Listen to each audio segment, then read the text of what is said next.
Hello everyone, welcome to the Gyan Sagar classes. आज मैं इस वीडियो के अंदर पेपर नंबर 10 का ABC एनालिसिस आप लोगों के लिए लेकर आई हूँ, जो कि दिसंबर 2025 में जो भी बच्चा पेपर दे रहा है उन सभी के लिए हेल्पफुल वीडियो रहे। तो चलिए स्टार्ट करते हैं हमारा ABC एनालिसिस। यहाँ पे टॉपिक नंबर 1 जो है आपका accounting for shares and debentures. अगर हम लास्ट 10 ईयर्स को एनालाइज करें तो हर साल आपका इस चैप्टर से क्वेश्चन तो आ ही रहा है। तो कहने का मतलब अगर हम पास्ट 10 ईयर्स की बात करें, हर साल इसका क्वेश्चन पूछा गया है और ऑन एन एवरेज यहाँ पे मार्क्स जो कवर कर रहा है वो 12.8 मार्क्स कवर करता है। Second topic is preparation of statement end of profit and loss account. बच्चों बेसिकली यहाँ पर प्रेजेंटेशन ऑफ फाइनेंशियल स्टेटमेंट की बात करी गई है और वो भी डिवीजन 1 की बात की है। यहाँ पे इस चैप्टर के अंदर बेसिकली दो डिविजन्स आपको दे रखे, डिवीजन 1 एंड डिवीजन 2। लेकिन इंपॉर्टेंट आपके लिए कौन सा डिवीजन है? डिवीजन 1, जिसमें आपको नॉर्मल जो कंपनीज एएस फॉलो करती है उसके हिसाब से फाइनेंशियल स्टेटमेंट्स बनाने होते हैं। तो यहाँ पे अगर मैं रिलेवेंस की बात करूँ, जो हर साल इसके क्वेश्चन बनता है दैट इज डिवीजन 1 के हिसाब से आपका क्वेश्चन बनता है। किसके हिसाब से बनता है? डिवीजन 1 के हिसाब से बनता है। और अगर आप लास्ट 4 अटेम्प्ट की बात करेंगे ना तो 14 नंबर का क्वेश्चन आपका यहाँ पे ऑन एन एवरेज बन रहा है। मतलब कहने का कि थर्ड क्वेश्चन होता है जो यहाँ से फर्स्ट क्वेश्चन इज एमसीक्यू। मैं आपको यहाँ पे पेपर पैटर्न पे डिस्कस करूंगी कि पेपर में कितने क्वेश्चंस आते हैं, किस टॉपिक से कौन सा क्वेश्चन फ्रेम होता है, ये सारी बातें भी मैं अभी आपके साथ डिस्कशन करूंगी। चलिए लास्ट 4 अटेम्प्ट की अगर हम बात करें तो 14 नंबर का क्वेश्चन तो बन ही रहा है और डेफिनेटली बच्चों इस बार भी आपका 14 नंबर का क्वेश्चन इस चैप्टर से आपको देखने को मिलेगा। यानी कि ऑन एन एवरेज आपका यहाँ पे जो मार्क्स डील करता है that is 13.6 marks. Cash flow statement ये हमारा वेटेज में थोड़ा कम है, लेकिन हर साल फ्रीक्वेंसी अगर आप देखेंगे हर साल इसका क्वेश्चन आ रहा है। मार्क्स कम लेकिन फ्रीक्वेंसी 10 आउट ऑफ 10। यानी कि कहने को मतलब यहाँ पर हर साल आपका क्वेश्चन आ रहा है और ऑन एन एवरेज यहाँ पे जो मार्क्स आपका डील करता है दैट इज योर 7.8 मार्क्स का। That is account of banking companies. Banking companies की भी अगर आप बात करेंगे यहाँ पे लास्ट 3 अटेम्प्ट में आपके 7 नंबर का क्वेश्चन फ्रेम हो रहा है। ऑन एन एवरेज अगर आप मार्क्स की बात करोगे that is 4.2 marks. Elasticity of accounts of electricity companies, अगर आप लास्ट 3-4 अटेम्प्ट की अगर आप बात करोगे तो हार्डली एक ही बार क्वेश्चन आया, यानी कि क्वेश्चन भी कम आ रहा है, मार्क्स भी कम है। यानी कि कहने का मतलब ये कि ये चैप्टर आपका एमसीक्यू पर्पस से बहुत ज्यादा इंपॉर्टेंट रहे as compare to long questions और subjective questions. That is on an average marks is 1.4। Then उसके बाद हम लोग यहाँ पे चल रहे हैं अकाउंट्स ऑफ इंश्योरेंस कंपनीज। बच्चों इंश्योरेंस कंपनी का भी अगर आप फ्रीक्वेंसी देखोगे ना तो फ्रीक्वेंसी इज वेरी हाई। मतलब नंबर ऑफ क्वेश्चंस हर साल पूछा जा रहा है। भले मार्क्स क्या है आपका वेटेज कम रखता है, लेकिन 7 नंबर का क्वेश्चन तो आपका बनेगा ही बनेगा अगर इस अटेम्प्ट में देखने को मिलेगा आपको।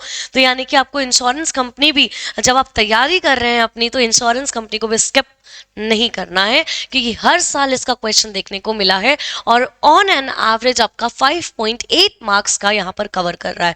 अकाउंटिंग स्टैंडर्ड्स बेसिकली हमारे यहाँ पर 5 से 7 अकाउंटिंग स्टैंडर्ड्स हैं और बेसिकली अगर मैं देखूँ तो 5 ही अकाउंटिंग स्टैंडर्ड ऐसे हैं जो कि रिलेवेंट है आपके एग्जाम पॉइंट ऑफ व्यू से, जिसके क्वेश्चंस हो सकता है डेफिनेटली 100% प्रोबेबिलिटी है कि बन सकता है।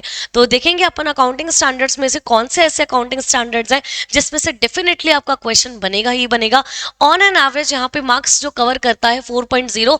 यहाँ पर अगर आप लास्ट 4 अटेम्प्ट की बात करेंगे तो 7 मार्क्स का क्वेश्चन तो बनता ही है। सिलेबस 2022 में आपका इंड एएस का नया इंट्रोडक्शन हुआ था, पहले आपके इंड एएस नहीं हुआ करते थे। तो अगर आप 4 सालों की बात करोगे, क्योंकि 2022 सिलेबस के बाद आपके टोटल 4 अटेम्प्ट्स यहाँ पर हुए हैं और 4 अटेम्प्ट्स में हर बार 7 नंबर का क्वेश्चन दिख रहा है। तो यानी कि ऑन एन एवरेज यहाँ पर मार्क्स कितने हैं? 4 मार्क्स रहेगा आपका। देन उसके बाद हम लोग यहाँ पर आ जाते हैं category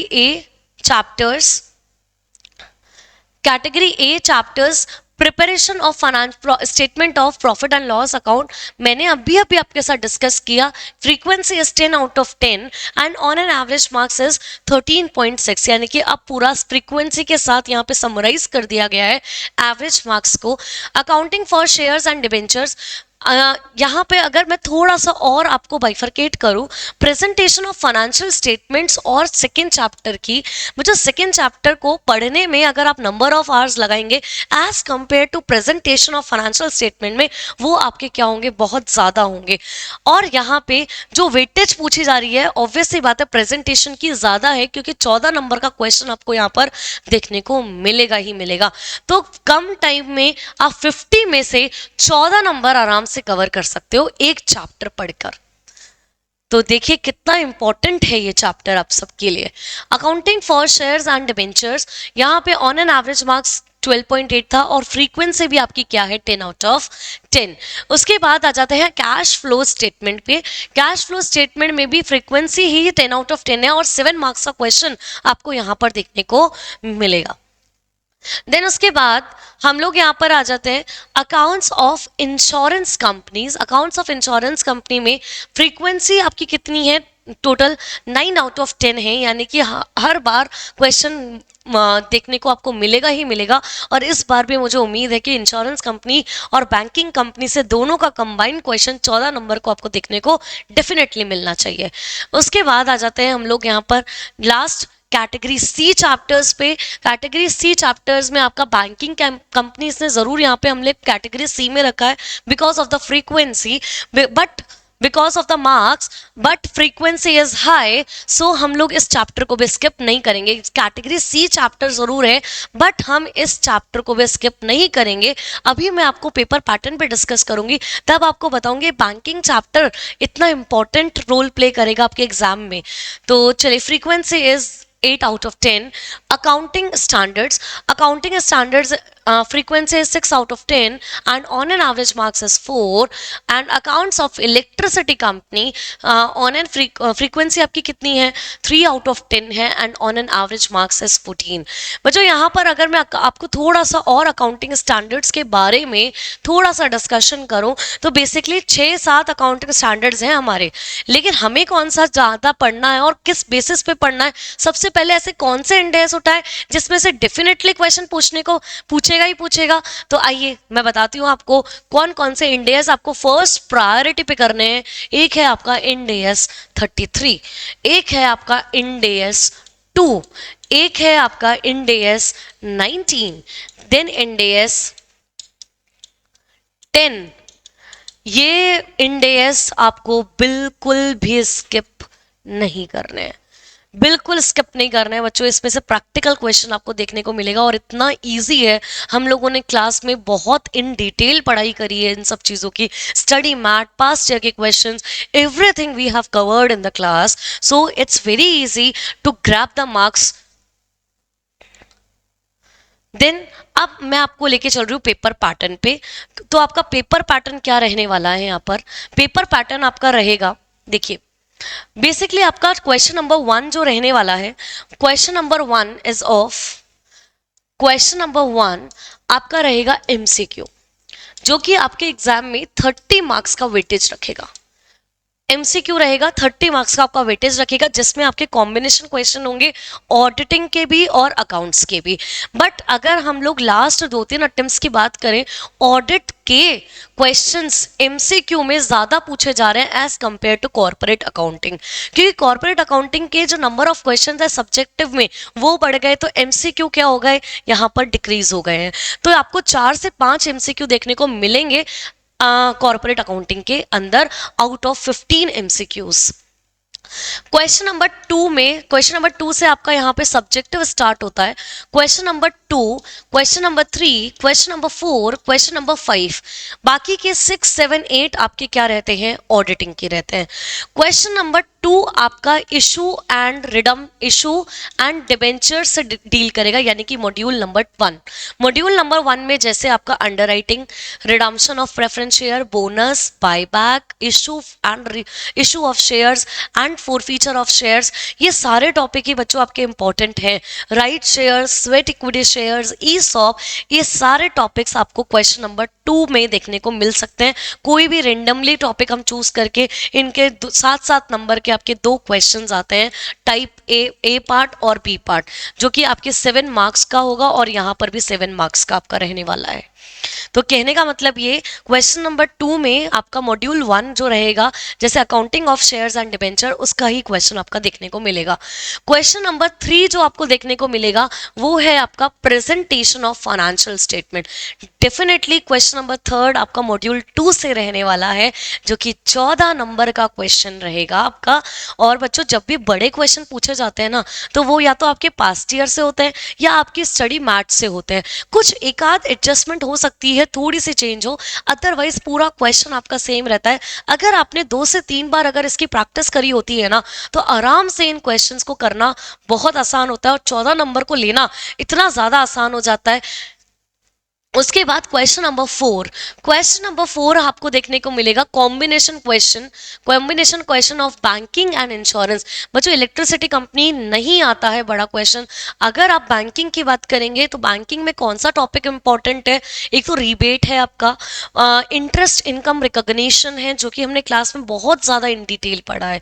rebate of bill discounted, interest income recognition, acceptance, endorsement and guarantee, P&L आपका बैंकिंग का इंपॉर्टेंट हो जाता है।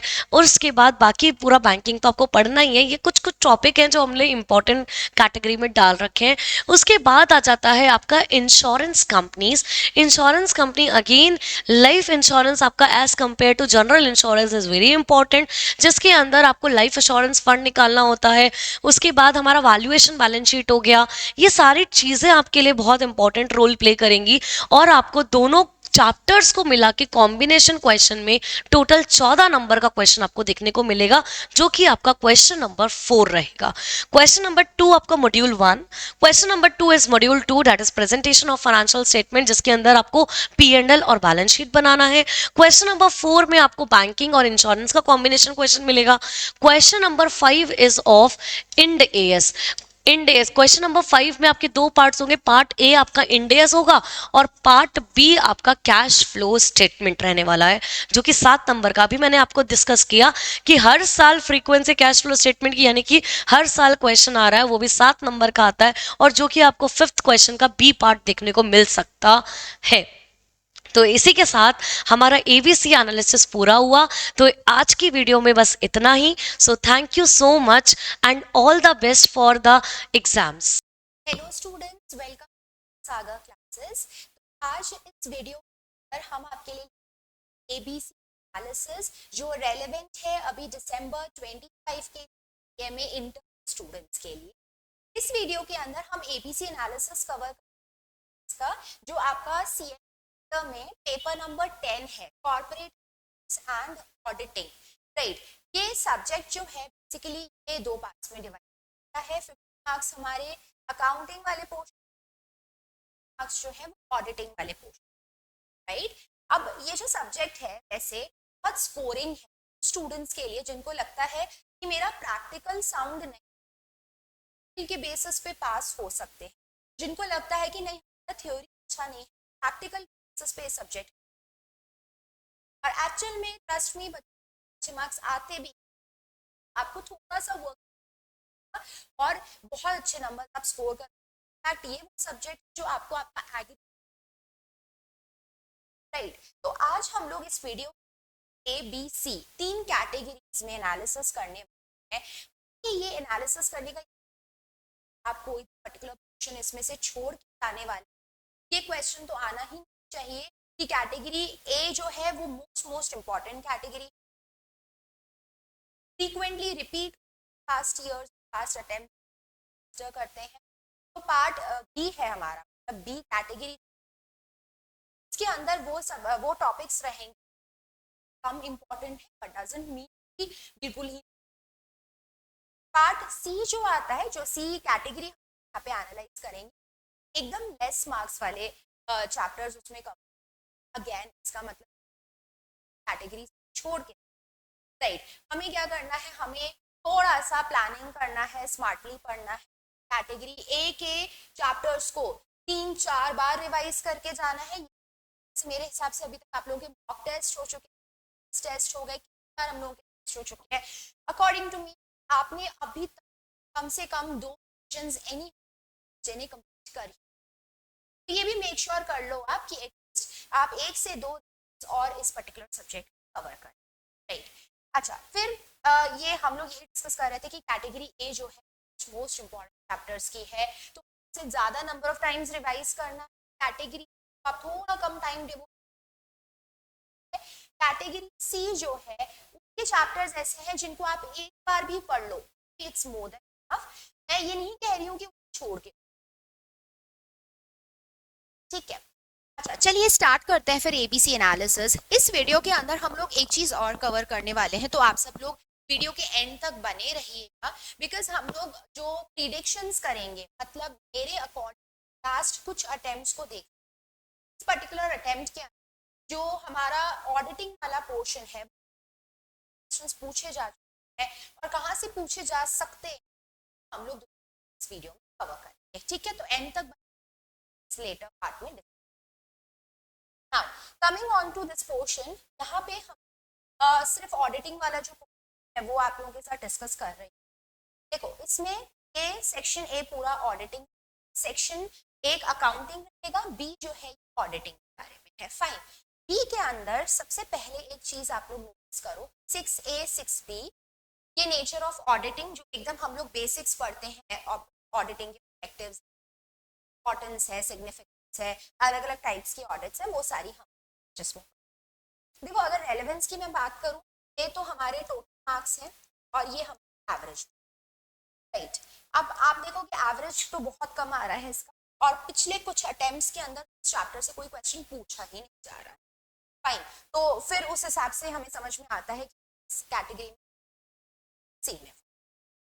नेक्स्ट पे आओ, audit engagement, audit program, again बहुत ही छोटा सा चैप्टर, इसका वेटेज भी अगर आप देखो ऑन एन एवरेज 3 पॉइंट कुछ मार्क्स का ये लास्ट 2 अटेम्प्ट्स में इसमें से कोई क्वेश्चन नहीं, एक बार उससे पहले,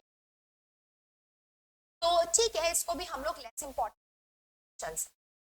जो नेक्स्ट चैप्टर यहाँ पे आता है, ऑडिट रिस्क है, इसमें ऑडिट, इंटरनल चेक, ये सारे जो टॉपिक्स हैं ये हम लोग इस चैप्टर के, और अगर आप इसका एवरेज मार्क्स चेक करो 6.5 मार्क्स, एंड पिछले 2 अटेम्प्ट्स में, इनफैक्ट एक बार बस ऐसा हुआ था कि नहीं, बाकी हर अटेम्प्ट में इस चैप्टर से तो क्वेश्चन आता ही, और ये बहुत इंपॉर्टेंट चैप्टर, ठीक है। तो इसको हम लोग को मोस्ट इंपॉर्टेंट ये वाला, इसमें हम 7 मार्क्स का एक क्वेश्चन जरूर एक्सपेक्ट कर सकते हैं। नेक्स्ट चैप्टर अगर हम बात करें तो स्टैट्यूटरी ऑडिट है, ताकि जो है तुम्हारा पार्ट ए है, जो से लेकर यहाँ तक कवर हो, मतलब मैं सिलेबस का बता रही हूँ, अभी एबीसी के पार्ट्स की बात नहीं कर, सिलेबस की बात। सिलेबस के अंदर पार्ट ए में से एक 7 मार्क्स का क्वेश्चन जो है आप एक्सपेक्ट कर सकते हो, और कुछ एमसीक्यूज या मे बी इनसे क्वेश्चन नहीं पूछा गया तो कहने, यहाँ से हमारा पार्ट स्टार्ट हो रहा है सिलेबस के हिसाब से, पार्ट बी इसका जिसमें लॉ का पोर्शन आता है, ऑडिट रिपोर्ट बारे में उसमें आता है, 130 मार्क्स का वेट, राइट। इसमें देखो स्टैट्यूटरी ऑडिट वाला पोर्शन है, मतलब कंपनी लॉ के सारे प्रोविजन है, इसका average marking 9.4 marks, which means एक लॉन्ग आंसर क्वेश्चन तो आएगा ही, साथ में आप इसमें से कुछ एमसीक्यूज भी एक्सपेक्ट कर सकते हो। देख रहे हो एक अटेम्प्ट के अंदर तो 4 मार्क्स तक का क्वेश्चन इसमें से पूछा गया है। तो मैं ये क्लास में भी जब पढ़ा रही थी, पार्ट बी का सबसे इंपॉर्टेंट है स्टैट्यूटरी, जो part B chapter 1। Then audit of various items of financial, इसमें से भी एक क्वेश्चन आता है, अच्छा सॉरी हम एक ये टॉपिक छोड़ दिया, कॉस्ट ऑडिट, सेक्रेटेरियल ऑडिट ना, इसमें से भी एक क्वेश्चन 7 मार्क्स का देखो पिछले अटेम्प्ट्स में, again very next, audit of various items. देखो 2 अटेम्प्ट्स में तो पिछली बार नहीं पूछा गया था, बट हाँ उससे पहले इसमें से क्वेश्चन आ रहा था, तो अब ये पिछले 2 बार से नहीं पूछा जा रहा है, we can expect this time कि जो बैलेंस शीट आइटम्स वाला टॉपिक था जिसमें याद है मैंने असर्शंस पढ़ाए थे, असर्शंस के मैंने एक्रोनिम्स लिखवाए थे, PNL item, balance sheet item, ये वो वाला चैप्टर है। तो ठीक है, इसको हम कंसिडर कर सकते हैं, अब की बात है इसलिए सिर्फ एक स्टार लगा। This is important, we can say most important. 7D reporting. Reporting very very important chapter, क्योंकि कहा है तुम्हें रिक्वायरमेंट्स के ऊपर एक क्वेश्चन हर पेपर। इनफैक्ट पिछली बार 2 क्वेश्चंस रिपोर्टिंग आए थे। क्या मतलब रिपोर्टिंग का कैसे पूछेगा वो, तो लेट्स से कि CRA 3 ऑडिट रिपोर्ट जो है उसके कंटेंट्स बताओ, या फिर रिपोर्टिंग रिक्वायरमेंट्स ऑडिटर की, लेट्स से कि कारों के हिसाब से क्या रहती है, या फिर कंपनीज एक्ट के जो सेक्शंस हम लोगों ने से किसी पर्टिकुलर आइटम के ऊपर ऑडिटर से रिपोर्ट। ये जो चैप्टर हम लोग ने ऑडिट रिपोर्ट पढ़ा था उसमें ये सब चीजें हम लोग है। कॉस्ट ऑडिट रिपोर्टिंग वाली चीज हम लोग ने इस चैप्टर किया, कॉस्ट ऑडिट। ठीक है, एक लास्ट ये हमारा पार्ट C है, जो कि कितने मार्क्स का रहता है इसका वेटेज। पार्ट C जो तुम्हारे सिलेबस में प्रिस्क्राइब्ड है उसका वेटेज हमारा 10 मार्क्स, ये था। ऐसे करके ये वाला पार्ट, इसमें हम अलग अलग टाइप के अंडरटेकिंग्स के ऑडिट्स देखते हैं, जैसे एजुकेशनल इंस्टीट्यूशंस हैं, हॉस्पिटल्स हैं, हेल्थ केयर हो गए, लोकल सेल्फ गवर्नमेंट्स हो गए, NGOs हो गए, बैंक ऑडिट्स हो गए, ये सब हम लोग इसमें कवर करते हैं, राइट। अगेन इसका वेटेज देखो, 10 नंबर का तो इसने प्रिस्क्राइब कर ही रखा है सिलेबस के अंदर, and 5 marks on an average है। मैं अगेन इसको इंपॉर्टेंट बता रही हूँ क्योंकि एक क्वेश्चन तुम देखो 7 नंबर का हर बार कंपल्सरी है, इसमें से आएगा आएगा। अब वो कौन से नंबर का क्वेश्चन आएगा वो हम डिस्कस करें, ठीक है। अब आप लोगों को समझ में आ रहा है कि पार्ट बी में कहाँ से क्या चीज इंपॉर्टेंट। पार्ट बी मतलब जो सेक्शन बी ऑडिटिंग, इसमें देखो, इसमें जो पार्ट ए है जिसमें हम ऑडिट के बेसिक्स पढ़ते हैं, सबसे इंपॉर्टेंट है इसमें ऑडिट रिस्क, इंटरनल चेक, सबसे इंपॉर्टेंट। जो पार्ट बी है उसमें ऑडिट रिपोर्टिंग बहुत इंपॉर्टेंट है। दूसरा एक स्टैट्यूटरी ऑडिट जो पार्ट बी चैप्टर 1 हमने, जिसमें कंपनी लॉ के प्रोविजंस दे रखे, ठीक है। पार्ट सी के अंदर ऑफ कोर्स इसमें ये तो कुछ भी नहीं छोड़ के जा रहा है, बहुत छोटा सा पोर्शन है ये, 7 मार्क्स का क्वेश्चन हर इसमें से पूछा ही है। फाइन, अब देखो ये एक बार एवरेज नंबर ऑफ मार्क्स हम लोगों ने हर अटेम्प्ट। अब एक बार इनका करते हैं ABC एनालिसिस। देखो कैटेगरी ए के अंदर अगर मैं बात करूं, कैटेगरी ए में यानी जो हमारी मोस्ट इंपॉर्टेंट कैटेगरी है, इसमें 2 टॉपिक्स हैं जो मैंने कवर्ड है, एक स्टैट्यूटरी और एक audit report on internal financial control वाले जो चैप्टर्स हैं, मतलब क्या के रिपोर्ट वाला हो गया, मतलब पार्ट बी, समझ रहे हो कौन सा, ऑडिट वाले सिलेबस का जो पार्ट बी 30 मार्क्स वाला है, वही जो 2 इंपॉर्टेंट चैप्टर्स मैंने तुम्हें पीछे भी डबल स्टार लगाया था मैंने, ये हमारे लिए एवरेज मार्क्स 9, 8 मतलब 7 नंबर का भी क्वेश्चन और एक 2 MCQs भी जरूर से आएंगे। पिछले 10 अटेम्प्ट्स में से 8 बार स्टैट्यूटरी ऑडिट से क्वेश्चन आया है, और रिपोर्टिंग में तो 10 में से 10 ही अटेम्प्ट के अंदर क्वेश्चंस आए ही, इसीलिए वो चैप्टर कैटेगरी ए के अंदर हमें। कैटेगरी चलते हैं, इसके अंदर हमारे पास ऑडिटिंग वाले पोर्शन में से अगर मैं first audit risk, internal audit, ये वाले जो पोर्शंस है, इसका मतलब पार्ट से जो मैंने आपको वही पीछे चैप्टर बताया था मोस्ट इंपॉर्टेंट, पिछले 10 अटेम्प्ट से 9 बार क्वेश्चन आया ही आया है, और कितने एवरेज मार्क्स का आया है, 6.5 मार्क्स का आया है। एक और कॉस्ट ऑडिट, सेक्रेटेरियल ऑडिट। देखो सेक्रेटेरियल ऑडिट ये सोचना तुम्हारा एरिया नहीं, इस पे क्वेश्चंस नहीं आएंगे, ऐसा नहीं है। लास्ट टू लास्ट टाइम एक बार इस पे क्वेश्चन आया था कि सेक्रेटेरियल ऑडिट की जो रिक्वायरमेंट्स है, एप्लीकेबिलिटी है, उसके ऊपर 7 नंबर क्वेश्चन आया था, बताना। फाइन, तो 10 में से 9 बार ये क्वेश्चन पूछा गया, चेक करो। एक चीज और, कैटेगरी बी के अंदर audit of various items of financial statements, जो बैलेंस शीट, P&L में असर्शंस वगैरह ये भी ऑल्दो इसमें से ना पिछले 2 अटेम्प्ट्स में क्वेश्चन नहीं आए हैं, बट हाँ 10 अटेम्प्ट्स में से 7 बार, मतलब मेजॉरिटी ऑफ टाइम्स इसमें से क्वेश्चन पूछा ही है। ठीक है, तो इसको भी मास्टर करके चलना है। मैं क्या कह रही हूँ, सिर्फ ये जो कैटेगरीज हम लोगों ने बनाई हमारे लिए वाइज तुम्हें नंबर ऑफ क्वेश्चंस इनको ज्यादा डेडिकेट और फिर उस हिसाब से कम कम सब देते चलना है। नेक्स्ट, अब नेक्स्ट हमारे पास इसमें आता है कैटेगरी सी। सी के अंदर वही जो पार्ट ए के स्टार्टिंग के चैप्टर से वही इसमें फॉल है। एक तो ऑडिट एंगेजमेंट प्रोग्राम, एंगेजमेंट है, प्रोग्राम है, जो बेसिक्स टाइप्स ऑडिट सब है, वो 10 में से 5 बार पूछा गया है, तो छोड़ के मत जाना, ऐसा नहीं है कभी भी, ऑल्दो लास्ट 2-3 अटेम्प्ट्स में नहीं आया है बट पूछा गया है। नेचर ऑफ ऑडिटिंग, और ये जो है ये और भी फर्स्ट चैप्टर भी, तो 10 में से 2 बार इस पे क्वेश्चन आया। ठीक है, इसको मैं कह सकती हूँ ये लीस्ट इंपॉर्टेंट कैटेगरी है, बट छोड़ के जाना है।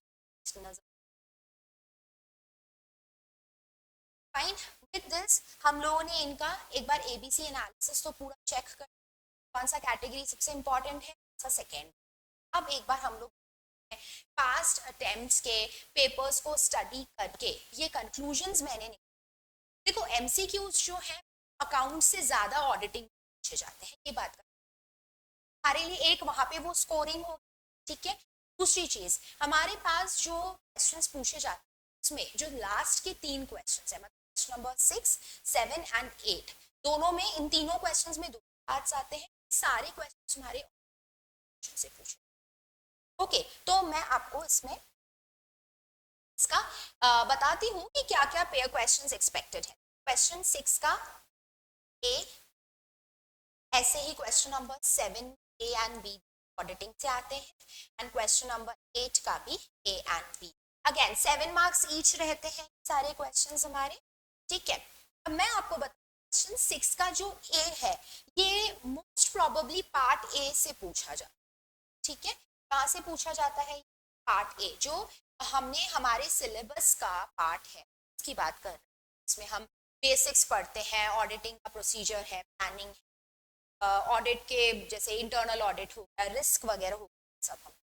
तो इसमें है ना, मैं अगर लास्ट 2 बार की बात बताऊं आप लोगों को, एक बार क्वेश्चन इसमें टैक्स ऑडिट का पिछली बार आया था, तो एक बार टाइप्स में से क्वेश्चन आया, ठीक है, और एक बार इस पे क्वेश्चन आया चेक का। पिछले 2 बार के अटेम्प्ट्स का मैं आपको बता रही हूँ।